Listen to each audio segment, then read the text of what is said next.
रांची के लिए सबसे बड़ी परेशानी क्या है? राजधानी रांची के लिए सबसे बड़ी परेशानी है अतिक्रमण।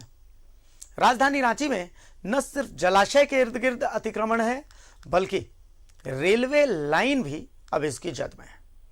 रांची रेल मंडल के एक सर्वे के अनुसार लगभग 10,000 लोग ऐसे हैं जिन्होंने रेलवे की जमीन अतिक्रमित कर रखी है, जहां बीते दिनों में उन्हें नोटिस तो दिया गया और अब नोटिस की अवधि भी पूरी हो चुकी है। तो एक तरफ तो रेलवे कार्रवाई की तैयारी में है, लेकिन अतिक्रमणकारियों का कहना है कि पहले पुनर्वास की व्यवस्था करें, उसके बाद अतिक्रमण हटा दें, हमें कोई दिक्कत नहीं है। अब बीच का रास्ता रेलवे को निकालना है। ये रिपोर्ट देखिए।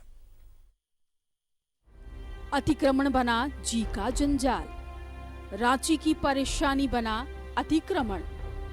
रेलवे की जमीन पर भी अतिक्रमण। लगभग 10,000 लोगों ने कर रखा है अतिक्रमण। अतिक्रमणकारियों को दिया गया था नोटिस। नोटिस की अवधि हुई पूरी। कार्रवाई की तैयारी में रेलवे। बिहार से अलग होते ही झारखंड की राजधानी जैसे सिकुड़ती चली गई। एक तरफ न्यायालय में लंबित जलाशयों के मामले, वहीं अब रेलवे के लिए एक बड़ी चुनौती है। रेलवे के सर्वे के अनुसार लोधमा कर्रा, सीटीओ, हटिया, चुटिया, नामकुम, टाटी सिल्वा, मुरीसिल्ली में एक दशक में 9 एकड़ से भी ज्यादा की जमीन अतिक्रमित की गई। ये सारा अतिक्रमण रेलवे लाइन के किनारे हुआ है। कईयों ने इसे व्यवसायी तो किसी ने रहनुमा बना लिया। अब जब रेलवे की नोटिस की अवधि पूरी हुई है तो कार्रवाई की तैयारी की जा रही है। सूबे के रांची, हटिया समेत कई रेलवे स्टेशन रीडेवलपमेंट की चरण में है। ऐसे में रेल लाइन बढ़ाने और अन्य चीजों के लिए भूमि की जरूरत होगी।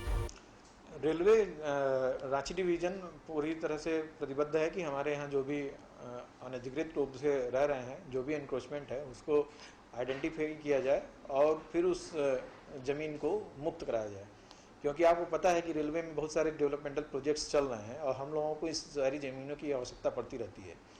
हालांकि रेलवे के लिए लगभग 10,000 से अधिक लोगों को हटाना एक बड़ी चुनौती होगी, लेकिन रेलवे के एक अधिकारी ने बताया कि उनकी शुरुआत क्षेत्र से होगी, यानी कि राजधानी से गुजरने वाली रेल लाइन के आसपास लोगों को सबसे पहले हटाने की तैयारी है, जिसके लिए रेलवे आरपीएफ के साथ साथ प्रशासन का भी सहयोग लेगी। इधर अतिक्रमणकारियों का कहना है कि वो इस जमीन पर लगभग 4 दशक से भी ज्यादा समय से रह रहे हैं। अब तक कोई पूछने नहीं आया और रेलवे ने एकाएक हाथ में नोटिस थमा दिया। ऐसे में वो गुहार लगा रहे हैं कि पहले उनके पुनर्वास की व्यवस्था हो। बीते दिनों जलाशयों के संरक्षण को लेकर हाईकोर्ट के आदेश के आलोक में उन्होंने सरकार से विनती की है। न्यूज़ 11 भारत के लिए आयुष की रिपोर्ट। हम लोग तो बोले कि हम लोग को कहीं घर द्वारा दे दिया जाए, हम लोग चले जाएंगे। परेशानी तो होबे करेगा, कहीं डेरा नहीं मिलेगा हम लोग को रहने के लिए। परेशानी तो रोड पर आ जाएंगे। लोग यहाँ 1960 साल से ही हैं, ठीक ना? 1960 ना, हाँ, पिताजी हमारे 1960 में यहाँ आए थे और तब से हम लोग, मेरा तो जन्म यहीं हुआ है। और यहाँ पर हमारे यहाँ सरकार सारी सुविधाएं दी हुई है। बिजली यहाँ हमारा आता है, बिजली है, बिल होल्डिंग देते हैं हम लोग। सारी सुविधा रहते हुए बच्चे पढ़े हैं मेरे यहाँ, और सभी सुविधा रहते हुए अनऑथराइज्ड का कैप्शन लगा दिया जाता है हमें। हालांकि रांची रेल मंडल के अंतर्गत 10,000 से भी ऐसे लोग हैं जो रेलवे की जमीन को अतिक्रमित करते पाए गए हैं, जिन्हें चिन्हित किया गया है। लेकिन वहीं अगर शहरी क्षेत्र की बात करें, जहां टाटी सिल्वे से होते हुए चुटिया और रांची रेलवे स्टेशन के इर्द गिर्द के साथ साथ हटिया लाइन तक इनकी जो संख्या है, इनकी जो तादाद है, सबसे अधिक है। ऐसे में उन्होंने मांग की है कि उनकी नोटिस अवधि तो पूरी हो गई, लेकिन जब तक पुनर्वास की व्यवस्था नहीं की जाती है तब तक वो हटेंगे नहीं।